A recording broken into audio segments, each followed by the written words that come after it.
Soldiers Charity acts as a safety net, and they're there to give you a hand up, not a handout. They are a charity that really make a difference. Like soldiers themselves, they just got on with the job. And you can depend on them.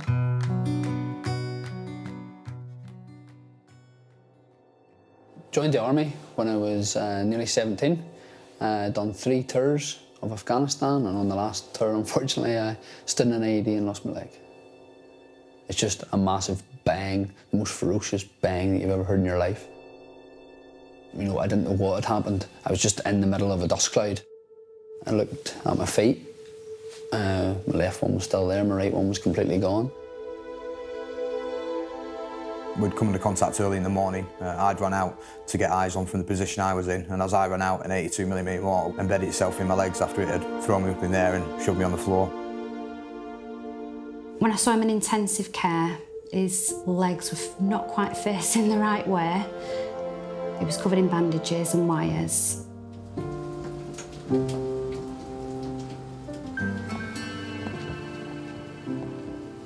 Everything you've ever known has changed. The man you married is different.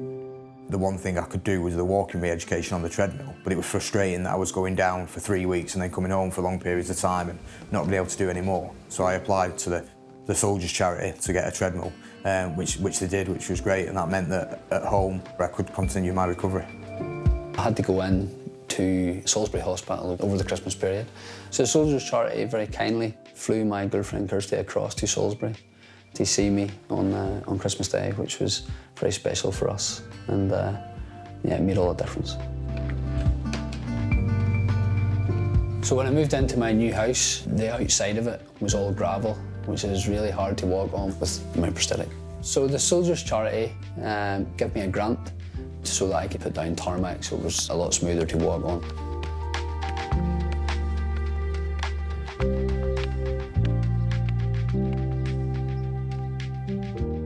This is, as we always call it, our last posting, and it's the best posting. The Soldiers Charity have been in here and helped all the ex-soldiers, the families. They gave a donation to the Long Ward's restoration. And they do all this without any funding from the government. I'm a Geordie, and we've got Welshmen, we've got Scotsmen, and they've all been in different regiments. But the batter that goes on in here, it's marvellous, but it keeps you going.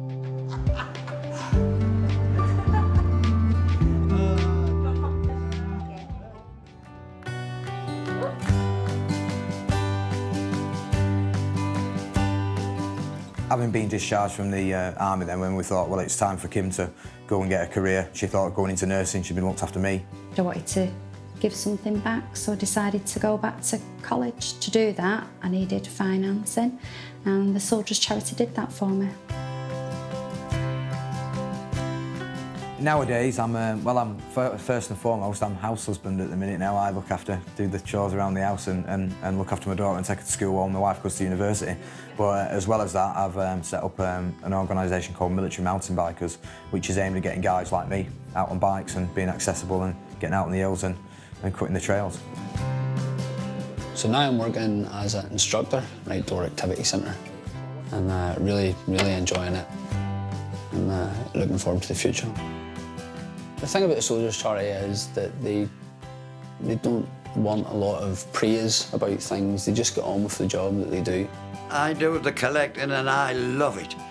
When we go out of those gates with Scarlet on, they'll go past somebody and they'll just pat you on the shoulder and say, "Good on you, lad." It makes you feel good. They've been fantastic to Martin, and they've been brilliant to me and the girls. They're the only charity that have included us as a family. You know, I've gone to them at different times in my, post-career, and they've been there for me. They're there for life.